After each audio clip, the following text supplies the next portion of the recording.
अस्सलाम वालेकुम दोस्तों, आपकी नेक्स्ट वीडियो के साथ आपको वेलकम करता हूं अपने इस चैनल में। उम्मीद है सब खैरियत से होंगे। काफी अहम अपडेट जो है वो यूरोपीय यूनियन की तरफ से सामने आई है। यूरोपीय यूनियन ने काफी ज्यादा जो है वो रिस्ट्रिक्ट किस्म का जो है वो बयान दिया है। जैसा कि आप जानते हैं कि अपोजिशन जमातों ने काफी ज्यादा कोशिश की है कि किसी न किसी तरह से ये जो इमिग्रेशन ओपन हुई है इसको रोका जा सके, और अभी भी वो कोशिश कर रहे हैं। जो कि कुछ ऐसी खबरें आ रही हैं जो कि आने वाले वक्त में आप लोगों से शेयर करूंगा, जिससे ये साबित होता है कि उन्होंने हार नहीं मानी, बल्कि वो मुख्तलिफ हथकंडे इस्तेमाल करते हुए काफी अहम कार्रवाइयां जो है वो इमिग्रेशन के खिलाफ जारी रखे हुए हैं। तो इसी तरह से कुछ एक्टिविटीज इन्होंने यूरोपीय यूनियन में की। यूरोपीय यूनियन के मुख्तलिफ इजलास में इनके जो नुमाइंदे हैं, जो वोक्स और पॉपुलर पार्टी वहां नुमाइंदगी करती है, वहां पे इन्होंने काफी ज्यादा शोरगुल किया और वहां पे मुदाखलत की, काफी ज्यादा कोशिश की कि यूरोपीय यूनियन जो है वो लाजमी तौर पे मुदाखलत करे और स्पेन में जो इलीगल इमिग्रेंट्स तकरीबन इतनी बड़ी तादाद में, जो कि हुकूमत के मुताबिक 5 से 8 लाख, जो कि असल में 1 मिलियन के करीब इमिग्रेंट्स हैं, उनको लीगल होने का प्रोसेस है, उसको रोका जा सके। लेकिन क्योंकि यूरोपीय यूनियन के कुछ कानून ऐसे हैं जो कि जब यूरोपीय यूनियन बनी थी उस वक्त वाजे कर दिए गए थे कि हर मुल्क के अंदर कुछ डिपार्टमेंट्स ऐसे होंगे, कुछ सेक्टर ऐसे होंगे जिसमें यूरोपीय यूनियन बिल्कुल भी मुदाखलत नहीं कर सकती। अपनी तजावीज दे सकती है लेकिन मुदाखलत नहीं कर सकती। उन्हीं में से एक इमिग्रेशन सेक्टर है। तो इमिग्रेशन का जो डिपार्टमेंट है इसमें यूरोपीय यूनियन तजावीज तो दे सकती है, अगर कोई नाइंसाफी कर रहा है या इस तरह का कोई और मामला है वो उसमें मुदाखलत कर सकती है, लेकिन कवानीन बना के उस पर अमल करके इस तरह के मामला जो हैं जिसमें डिस्क्रिमिनेशन ना हो उसमें बिल्कुल भी अमल दरामद नहीं कर सकती यूरोपीय यूनियन। फॉर एग्जाम्पल एक मामला चल रहा है जिसमें वाजे है कि किसी खास शनाख्त, किसी खास कौम के खिलाफ जो है वो डिस्क्रिमिनेशन कर रहे हैं। वो मुल्क कर रहा है या वहां पे कोई खास सूबा है या वहां पे कोई खास इलाका है या कोई अदारा है जो डिस्क्रिमिनेशन कर रहा है, तो उसमें यूरोपीय यूनियन मुदाखलत कर सकती है।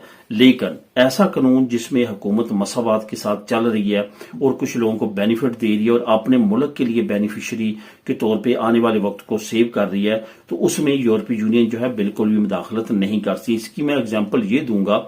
यहां पे एक गांव है कैटलोनिया के अंदर जिसका मैं अभी नाम नहीं लूंगा। वहां पे अजंता मिंतो जो है वो उसकी हुकूमत, वॉक्स पार्टी की हुकूमत आई वहां पे, तो उन्होंने पदरोना मिंतो बंद कर दी थी। जिनके पास डॉक्यूमेंट नहीं है उनकी पदरोना मिंतो नहीं होगी।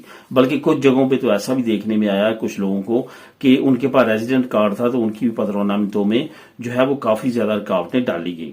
इसका जो मामला था वो पहुंचा यूरोपीय यूनियन तक और वहां से वार्निंग आई थी कि इस तरह के डिस्क्रिमिनेशन वाले काम ना किए जाएं और इसको कानून के मुताबिक जो है वो हल किया जाए। उसके बाद सेंट्रल हुकूमत की जो है इसमें मुदाखलत हुई। उसके बाद वहां पे ये पदरोनामी तो होना शुरू होगी और ये मामला रफा दफा हुआ। लेकिन अब ये जो मामला है इमिग्रेशन का, ये अपोजिशन के लिए जो है वो हड्डी बन चुका है गले की, और ये काफी ज्यादा कोशिश में है कि ये किसी न किसी तरह से रोका जा सके। इसकी मैंने काफी वजूहत आपको बताई थी। सबसे बड़ी वजह मैंने आपको बताई थी कि जो ताजा 3 कैलकुलेशन सामने आई हैं, तकरीबन 8 लाख, चले फिगर लगा लेते हैं, 1 मिलियन की बजाय 10 लाख की बजाय 8 लाख अगर फिगर है तो उसमें जो फिगर सामने आई है उसमें 6 लाख के करीब साउथ अमेरिकन जो है वो लीगल होंगे इस इमिग्रेशन में। अब मामला क्या है, अब 6 लाख जो लतीनो यहां पे लीगल होंगे उनके पास ठीक 2 साल बाद राइट हो जाएंगे उनको नेशनैलिटी लेने के। 6 महीने मजीद लगेंगे उनको नेशनैलिटीज मिल जाएंगी, फिर वो स्पेन के नेशनल होंगे और फिर क्या होगा, वो यहां पे वोट डाल सकेंगे। ठीक जो है वो 6 से 7 लाख सिर्फ इसी मुद्दत में, चंद महीनों में वोट बैंक जो है पिसोई का बढ़ जाएगा। ये जो तमाम लोग लीगल होंगे उसके बाद स्पेन की नेशनैलिटी लेंगे, वो तमाम के तमाम किसको वोट डालेंगे, पिसोई को डालेंगे। तो इस वजह से पॉपुलर पार्टी और वोक्स को बिल्कुल भी ये हजम नहीं हो रहा। बाकी जो चंद एक लाख है जो हमारे एशियन लोगों के हैं, इनको तो 10 साल के बाद नेशनैलिटी मिलती है और उसके बाद इनको वोट का राइट मिलता है। ये इतने मैटर नहीं करते जितनी ज्यादा उनको टेंशन ये बनी हुई है कि ये जो लोग हैं ये जब यहाँ के नेशनैलिटी होल्डर होंगे तो इनको जो है वोट के राइट मिलेंगे और ये पिसोई को वोट डालेंगे। तो यही सबसे बड़ा मसला है जो कि इनसे बर्दाश्त नहीं हो रहा। अब क्या किया है कि यूरोपीय यूनियन वैसे तो किसी कानून के मुताबिक मुदाखलत नहीं कर सकती, इन्होंने बॉर्डर्स को सख्त करना शुरू कर दिया। जो ताजा तरीन यूरोपीय यूनियन की तरफ से बयान सामने आया वो ये आया कि तमाम शेंजन स्टेट्स बेशक ओपन बॉर्डर का एग्रीमेंट है इनके दरमियान, लेकिन स्पेन के लिए जो है वो तमाम बॉर्डर्स को कंट्रोल कर दिया गया है, सख्त कर दिया गया और सख्त आमदोरफ्त पे चेकिंग की जाती है। उसकी बड़ी रीजन यही है कि जो इलीगल इमिग्रेंट्स हैं उनकी आमदोरफ्त को रोका जा सके। तो इस वजह से वो लोगों ने मुहतात रहना है जो कि वहां से यहाँ आना चाहते हैं या यहाँ से बाहर दूसरी शेंजन स्टेट्स की तरफ जाना चाहते हैं। तो दोस्तों यही थी अहम अपडेट। मिलेंगे नेक्स्ट वीडियो में नई अपडेट्स के साथ। अल्लाह हाफिज।